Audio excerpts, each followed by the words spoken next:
Buen día a todos. Hoy estamos en una exposición virtual de la rotación del doctor en Suncho 2022 de la Universidad del Sinú, Facultad de Medicina. Hoy vamos a exponer abscesos anales. Sabemos por definición que esta es una enfermedad en la cual va a haber una acumulación de pus en la zona aledaña al ano. Sabemos también por epidemiología que es una enfermedad que afecta más que todo a los hombres entre 30 y 40 años.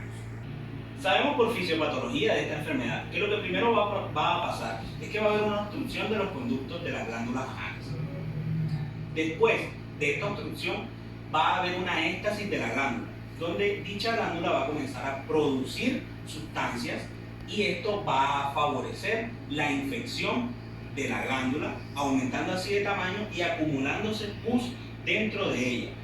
Cuando este proceso se da, la glándula aumenta su tamaño, aumenta la zona donde está alojada y además de eso puede migrar a otras partes haciendo infecciones en otros sitios anatómicos. Los agentes causales más comunes en esta enfermedad vamos a encontrar la E. coli, algunas especies de enterococo y también algunas especies de bacteroides. También vale aclarar que la infección de esta glándula anal es principalmente en la base de las glándulas de Chiari. También no necesariamente tiene que ser un agente infeccioso, también puede ser por simples anormalidades fisiológicas de las células, como lo puede ser la enfermedad de Crohn, los tumores, cáncer, incluso algunas otras etiologías como la puede ser la TBC, también puede estar asociado a traumas y mínimamente, pero aún así se registran casos de leucemia y de linfomas. Sabemos por epidemiología que el 80% de estos procesos son infecciosos y están asociados a bacterias, como ya mencionamos, principalmente la E. coli. Pero también hay una minoría que equivale al 20%, que son por traumatismo o otras enfermedades, ya como lo habíamos visto en la diapositiva anterior, como cáncer, tumores y enfermedad de Crohn. Ahora bien, vamos a caracterizar estas lesiones. Primeramente, si nosotros hacemos un examen clínico de nuestro paciente, vamos a encontrar signos de inflamación local, como puede ser el rubor, el tumor, el eritema y, muy importante, el dolor, que en estos pacientes es progresivo conforme aumenta el tamaño y la infección. También podemos encontrar que este dolor no cesa ante ningún estímulo, pero que sí aumenta cuando nosotros hacemos maniobras que aumenten la presión intraabdominal de nuestro paciente, como por ejemplo defecar, toser e incluso sentarse, y va a tener una característica que el paciente nos va a referir que es de carácter pulsar. Además, si nosotros estamos creyendo de que la infección ha tomado un rumbo sistémico, podemos encontrar escalofríos, fiebre e incluso ciertos grados de retención urinaria. Y haciendo ahora unas manifestaciones clínicas del paciente, como ya mencionamos, el dolor muy intenso que no cesa ante ningún estímulo, también podemos encontrar que el paciente nos va a referir prurito, fiebre, podemos encontrar hinchazón, celulitis, entre muchos otros signos clínicos de infección. Ahora, es muy importante hacer un examen físico de nuestro paciente, donde vamos nosotros en nuestra exposición a destacar el tacto anal.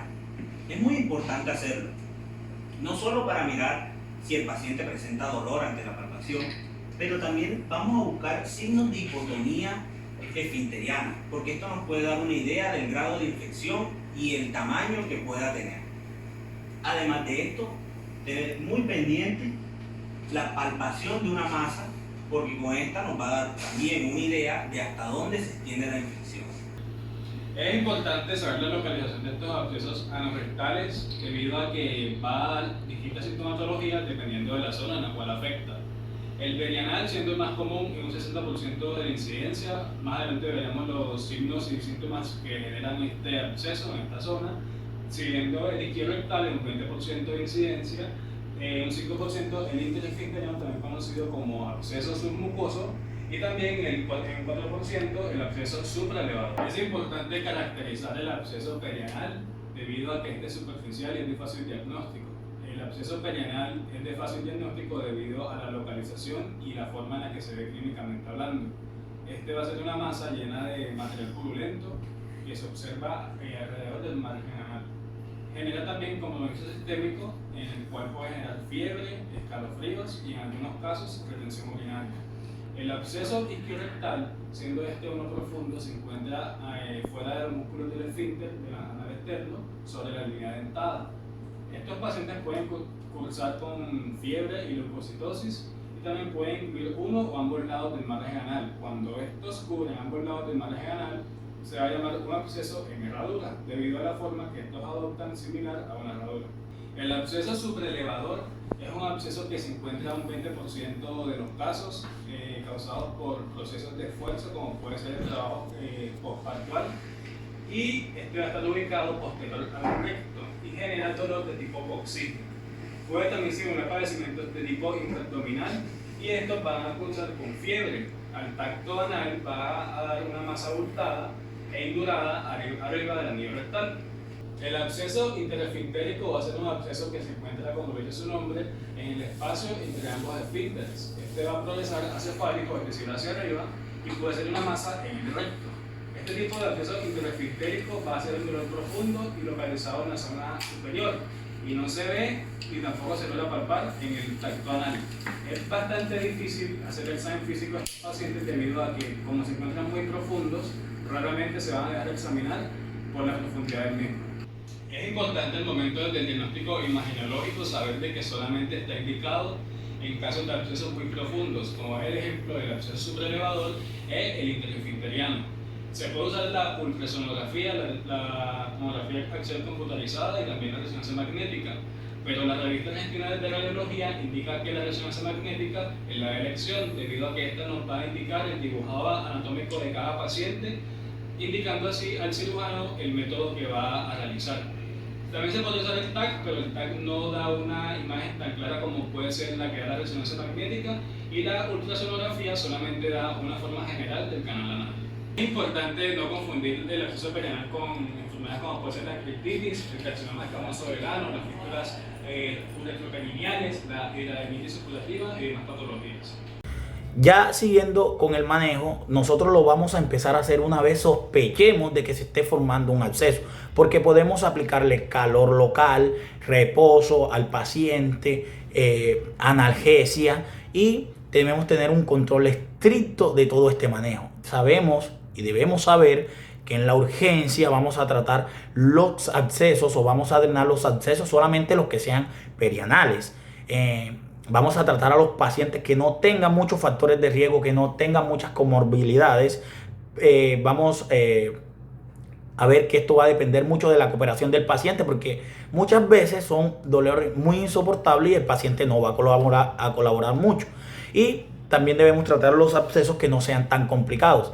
En cuanto al manejo, nosotros debemos hacer un drenaje temprano. ¿Cuáles son las indicaciones? Pues la prolongación de la infección, donde nosotros vayamos viendo que esto se está prolongando muy rápido, cuando vemos ya destrucción del tejido como tal, cuando vemos cambios en la función del esfínter y cuando vemos formación de fístulas. Estas fístulas muchas veces se forman, o la mayoría de veces, es por la recurrencia de estos abscesos, no son bien drenados o no se tienen las medidas preventivas necesarias y ocurre otra vez el absceso, y esta recurrencia va a hacer que se formen las fístulas.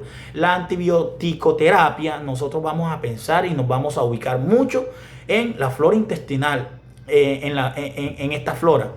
Aquí podemos pensar en un Escherichia coli, podemos pensar en los anaerobios, y la antibioticoterapia debe ser siempre. No es que solamente cuando se dé una celulitis extensa, cuando tratemos personas inmunodeprimidas, diabéticos, o cuando hayan válvulas cardíacas. En realidad, el tratamiento con antibióticos debe ir siempre acompañado hasta la última instancia, porque sabemos que esto es una flora muy rica en microorganismos y muchas veces lo debemos tratar con amoxicilina, con inhibidores de la beta-lactamasa, y combinados con ciprofloxacino o combinados con metronidazol. Como sabemos que esto va también a ser una flora rica en anaerobio, entonces nos van a servir mucho los aminoglucósidos. La antibioticoterapia, como les decía, va a ser siempre. En cuanto al tratamiento, los drenajes simples más la fistulostomía, pues debemos hacer una incisión amplia y debemos hacer un desbridamiento extenso con ruptura cuando haya ruptura de los tabiques, cuando nosotros veamos que podemos aplicar anestesia local o regional. Y las curas de esta herida debe ser con mechado de la misma, ¿no? Los abscesos complejos, bueno, en los isquiorrectales los tenemos que drenar cerca del ano. Vamos a evitar aquí las fistulostomías, vamos a explorar el espacio contralateral.